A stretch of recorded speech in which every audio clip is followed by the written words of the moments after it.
मंजरनामे से आपको खबर दें, अफगानिस्तान के शुमाली इलाके में अमरीकी साख्ता फौजी हेलीकॉप्टर गिरकर तबाह हो गया, जिसके नतीजे में 2 पायलट हलाक हो गए। अगस्त 2021 में अफगानिस्तान से इनखला के वक्त अमरीकी फौज अपने पिछले अरबों डॉलर मालियत के तैयारे, हेलीकॉप्टर, गाड़ियाँ, हथियार और दीगर साजो सामान छोड़कर गई थी, लेकिन तालिबान के मुल्क पर कंट्रोल हासिल करने से कबल साबिक अफगान हुकूमत की अफवाज के पायलट अमरीकी साख्ता कुछ हेलीकॉप्टरों को उड़ाकर वस्त एशियाई ममालिक के लिए ले गए थे। सदर ज़ेलेंस्की ने यूक्रेनी शहर बखमूत को खोने का एतराफ़ कर लिया। रूस के नीम फौजी जंगजू ग्रुप वेगन्स ने हफ्ते के रोज़ यूक्रेन के शहर बखमूत पर मुकम्मल कंट्रोल हासिल कर लिया था। रूसी सदर पुतिन ने इस हवाले से वेगन्स और रूसी अफवाज को मुबारकबाद भी दी है।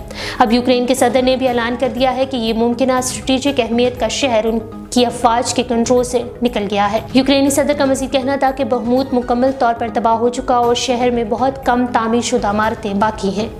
ईरान के वजीर इंटेलिजेंस ने कहा है कि इसराइल से मुंसलिक एक दहशतगर्द ग्रुप को इतवार के रोज ईरान की मगरबी सरहदों से गिरफ्तार कर लिया गया है। ईरानी मीडिया के मुताबिक वजीर इंटेलिजेंस इस्माइल खतीब ने कहा कि इसराइली हुकूमत से वाबस्ता एक दहशतगर्द गिरोह को गिरफ्तार किया गया है, जो मगरबी सरहदों से मुल्क में दाखिल हुआ था। वाज़ेह रहे कि इन दिनों तेहरान के जोहरी प्रोग्राम पर ईरान और इसराइल के दरमियान कशीदगी पहले से बढ़ी हुई है।